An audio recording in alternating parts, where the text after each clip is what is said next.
Whether you are sending that cold email, or you're writing a blog post, or you're pitching a VC, or you're talking to a prospective customer, or grandma really wants to know what it is that you're doing with your life, at the heart of all of those pieces of communication is one thing from your go-to-market strategy. It is your value proposition. Your value proposition is this simple one-liner sentence that succinctly describes exactly what your company does for its ideal customers. But here's the big question: what makes for a good value proposition? And more importantly, how do you know if it's actually differentiated? In this episode, I'm gonna walk you through the 3 steps I follow over and over and over for every founder that I coach, for every company that I've started, to actually develop a differentiated value proposition. And when you follow these 3 steps, you will be able to figure out, is my value proposition any good? You'll be able to know exactly how I build them. And at the end of it, you will be able to apply it to your business and accelerate your path to that next stage of growth. Intro.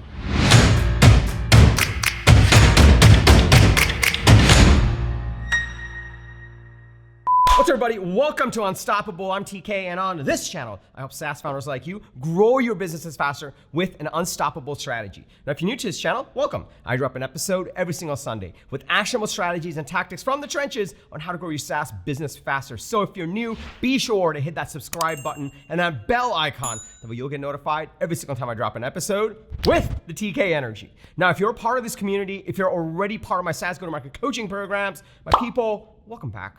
It's really awesome to see you over here. Over the past 5 years, I've coached over 500 founders. They're all B2B SaaS founders, and I'm in the trenches with them to build out and execute on their go-to-market strategy. This year, I'm continuing to coach founders. Every week, I run a coaching call with CEOs and founders of SaaS companies where I coach them on their go-to-market strategy. Here's a picture of it. Now, this year we also took it up a notch. I went across different cities where we have founders that I work with to get into rooms with them and actually work deeper in terms of their go-to-market strategy. This is from the one we had in Dallas. People flew in from all over the world. This is the one from London, and this is the one from San Francisco. They are incredible. Now, here's the thing. Every single time I was in these rooms with founders, we were starting to dig into a lot of different parts of their business, but one thing we kept going back to, and it was their value proposition. It was a simple thing, and it's the linchpin that really drives acceleration on everything that you're doing in your go-to-market strategy.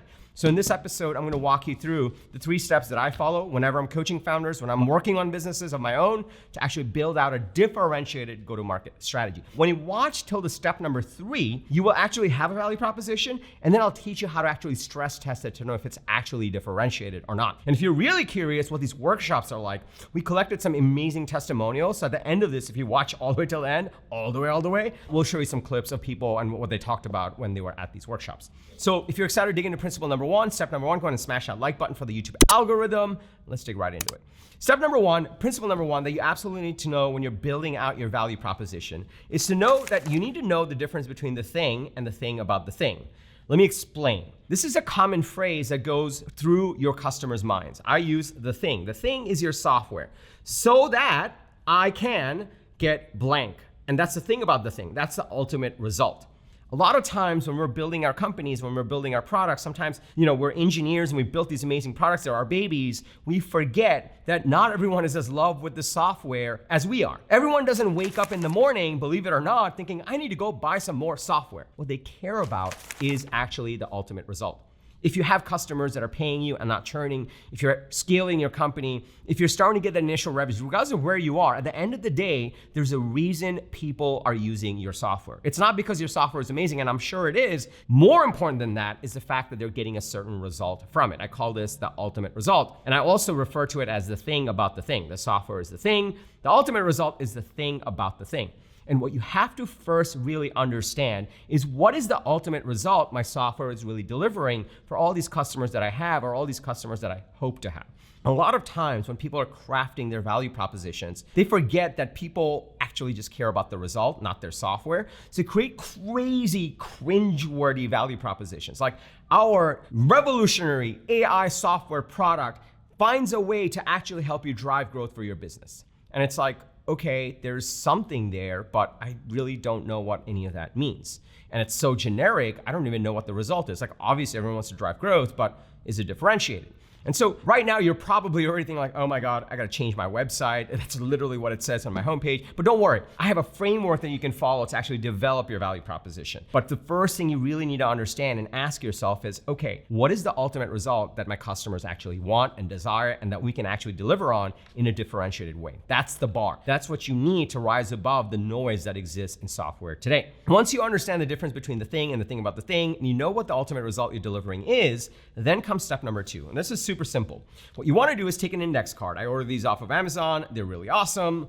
I don't have any affiliate links for this. So like just go on Amazon and get yourself an index card or take a piece of paper and a pen and follow this sentence structure. My company, blank, that's where you put in the name of your company, creates software. Most of you watching this video likely creates SaaS software, B2B SaaS software, but there's some people that may have different businesses and that's cool too. You can still use this, but most of my subscribers, I think we're at like 68,000 subscribers right now. Most of us are B2B software people, but this still applies to other businesses. Now, my company blank creates software or whatever it is that you guys do and whatever your product is or service is for ICP. This is the specific name for your ideal customers. So for example, my last company, Tout App, we created software for salespeople. Super simple. My current company, Unstoppable, we create coaching programs for SaaS founders. Super simple. And so for my company, Unstoppable, creates software or creates coaching programs for SaaS founders. So super easy. And then it says that helps them blank, and that's the result. And that's it. That's your value prop. I know this sounds simple, but simple is hard. There are nuances to this, and I recognize that. How do I know this? It's because I spend countless hours working with founders to really nail this simple sentence structure. What is the ICP? Who is your ideal customer profile? Is it for everyone on this planet? Is it people with a pulse? Is it males and females? Or is it salespeople at B2B companies? Or is it CSMs or whatever your ideal customer is? And this is super important. If you are putting commas in your ICP, if you're like, my company blank creates software for salespeople, comma, CSMs, comma, account executives, comma, VPs of sales, comma, then you've already failed. Commas mean you're hedging your ideal customer profile, and the more you're hedging, the more diluted your value proposition becomes, and people pay less attention. Imagine for a second, I said, hey, my company Unstoppable creates coaching programs for people that own nail salons, people that own law firms, people that own software companies, and people that own, you get the picture. You would be like, who is this guy, and why should I listen to him? So immediately people turn off. I actually own a software company named Instant. So let's try that one. My company Instant creates software for demand generation marketers that helps them generate quality pipeline and convert them to revenue. Okay, so that's pretty specific. And this is early in the game for Instant, so I'm sure it'll change over time. That's one thing to remember as well. It doesn't have to be perfect, but you still want to hold yourself accountable to really saying, am I being specific on ICP? And am I actually being differentiated in terms of my result? This is the sentence structure I use over and over and over. And we've done this for companies that are pivoting at 20 million ARR, to companies that are pre-revenue, to companies that have a few $100,000 of revenue, and they've gotten it through their existing network and are now looking to scale and turn on a true scalable go-to-market strategy. In all of these different segments, this simple sentence structure helps us really hone in on who's our ideal customer and what is the ultimate result we're delivering on.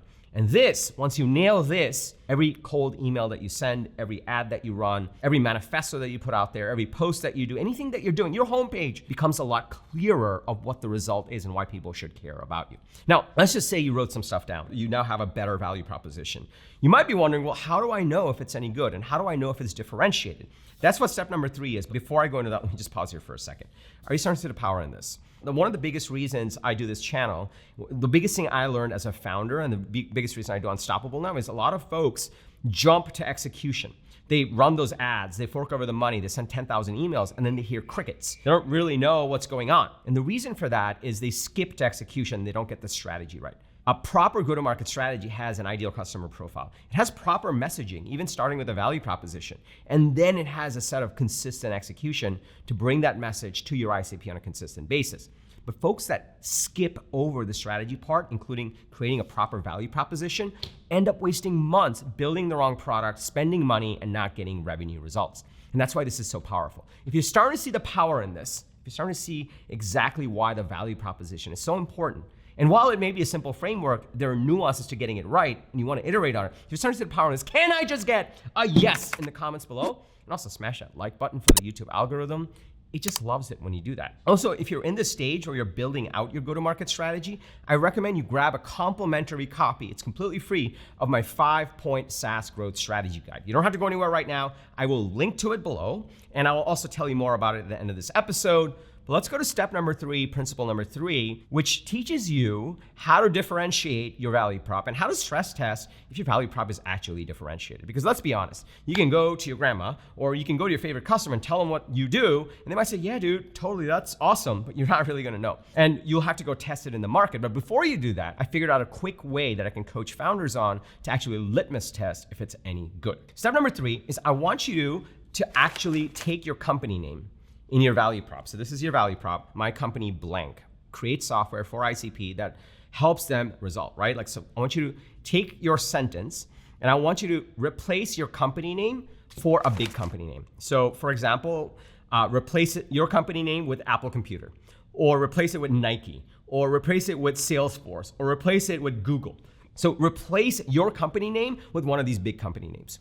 If it still holds true, if you're like, my company, blah, blah, blah, creates software for salespeople that helps them close more deals. Okay, let's just say that's your value prop. And I'm not knocking you if that's your value prop, because trust me, that value prop was my first value prop for my last company, ToutApp. But ToutApp went on to actually raise from Andreessen Horowitz. We scaled the company, we amassed 100,000 users, and then we sold to a market leader. But that value prop got us started, but it wasn't very good. The reason it wasn't very good is you could easily replace my company's name, ToutApp, with Salesforce or any CRM company or HubSpot, and it would still hold true. It wasn't differentiated. And this is the quickest way to do a litmus test on if your value proposition is differentiated and if it's any good. Just replace your company name with a generic company name or foo or computer, whatever it is. And if it still holds true, chances are it's not very good. So that means you want to get more differentiated in your ICP, and you definitely want to get more specific on the ultimate result that you are delivering. This is the power of building out the beginnings of a proper go-to-market strategy. In just a few seconds, just like that, from one index card, I can already get you thinking about, all right, who are we selling to and what is the ultimate result? And that alone can completely transform what you put on your homepage, your cold emails, your ads, and whatever it is you're doing to generate leads or generate revenues. Are you starting to see the power in this? Okay, let's recap. Number 1 thing you need to know to build a differentiated value proposition. You want to remember the difference between the thing, which is your software, and the thing about the thing, which is the ultimate result. The ultimate result is why people buy from you, and you want to be very clear on what that is. Number 2, you want to use this sentence structure. My company blank creates software or whatever it is that you create for ICP that helps them ultimate result. You want to use this sentence structure to craft your value proposition. And then you want to do a litmus test. You want to be intellectually honest about this stuff. You want to clarify, like, all right, is this any good? And sometimes one of the biggest reasons founders come and work with me, not because I've had success in the past or I've worked with 500 founders, but really they're like, okay, you've done it. I need an intellectual thought partner. Like, I need to stress test this and talk through this. And so you can do this with yourself or your co-founder. For starters, replace your company name with a generic name or even foo and see if it still holds. If it still holds true, if that could easily be Apple Computer's value proposition, then that means it's not specific enough. One of the biggest reasons this is important is people don't know your company name. There's no brand yet. At 20 million, at 100 million, you'll have a brand, but right now they don't know. So really they're paying attention to who's it for and what's the ultimate result, and is it specific and differentiated enough? And that's how this whole thing comes together. That's how you actually build out your value proposition. Now, you may not know what are the other components to actually building a go-to-market strategy. How do you actually pull the pieces together? How do you drive growth for your SaaS business? This is why I created my 5-point SaaS growth strategy guide. It's completely free. All you have to do to grab your copy is go to getunstoppable.com/strategy.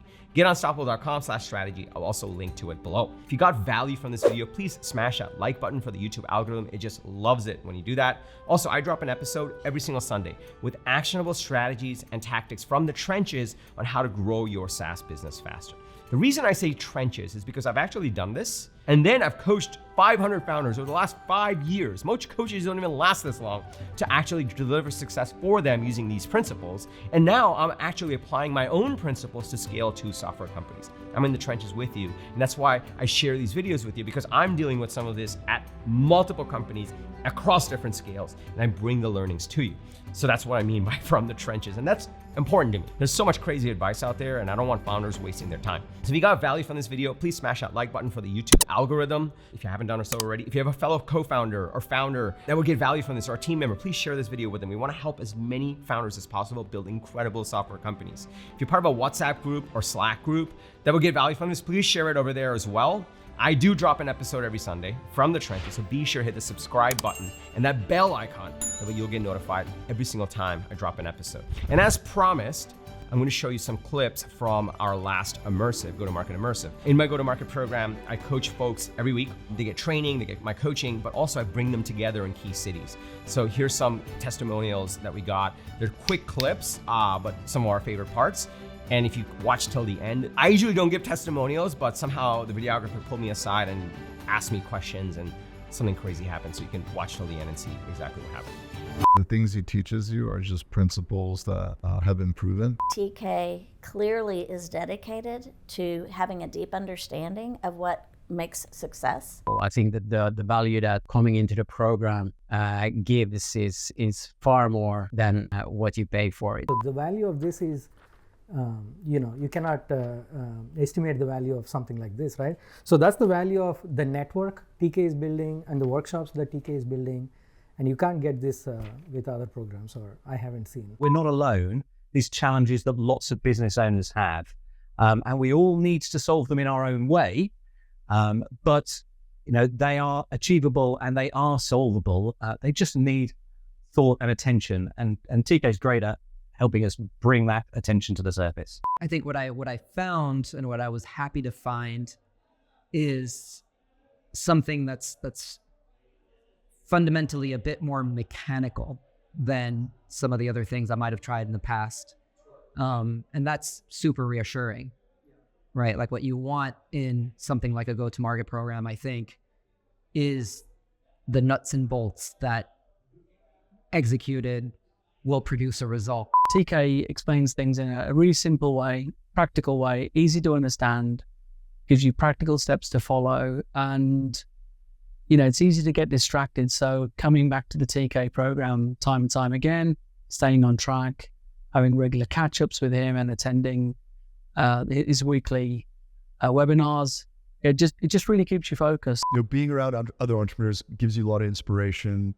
Seeing guys that are ahead of you kind of motivates you to go faster or to get there, and shows you that it's possible too. This is our second year in the go-to-market program, and I think for us, it's a blueprint and a roadmap for things that we didn't have expertise in, and it's really leveraging his experience. One of the things I really appreciate about the Unstoppable program is that TK clearly is dedicated to having a deep understanding of what makes success, and he's also really committed to teaching it well. I think for first-time founders like myself, it's definitely worth, reaching out to TK and checking his program, because it's like interesting to finally in the founder world have like a roadmap, what to do, how to do, and just to see what works for yourself. Not only do I get to see a framework which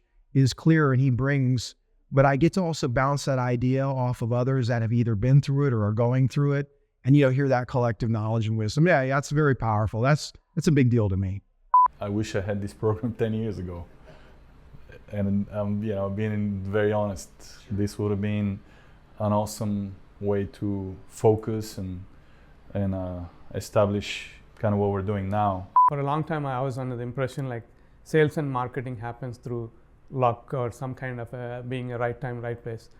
I didn't realize there is so much of a process and that is driven, where you can reach to the sales or you can improve the current marketing strategy. I realized at some point, I think they joined for me, TK, but I think they stay for the other founders, like the other Unstoppable founders. I think I've seen bonds get created. I've seen partnerships being made. I've seen introductions.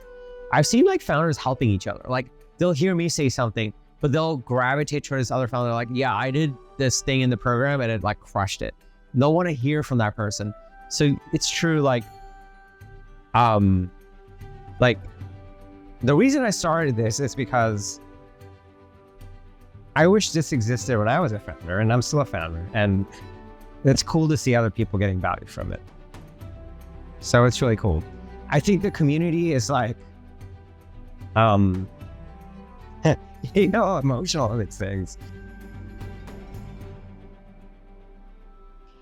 I think the community's, I think the community's taking a life of its own, and I think it means a lot to founders. Like we have founders like getting together. We have a London peer group, and we're gonna have more peer groups. Like they're all connecting with each other because they all believe in this ethos of unstoppable. And unstoppable doesn't mean that you're perfect. It just means that there's always a way forward. And I think they all believe in that. And I think that's why they're in this community. And I think that's really cool to see. I'm getting such an emotional for that, so sorry. I hope you got value. I'll see you in the next episode. Otherwise, I'll see you inside the 5-Point SaaS Growth Strategy Guide. Take care, everybody.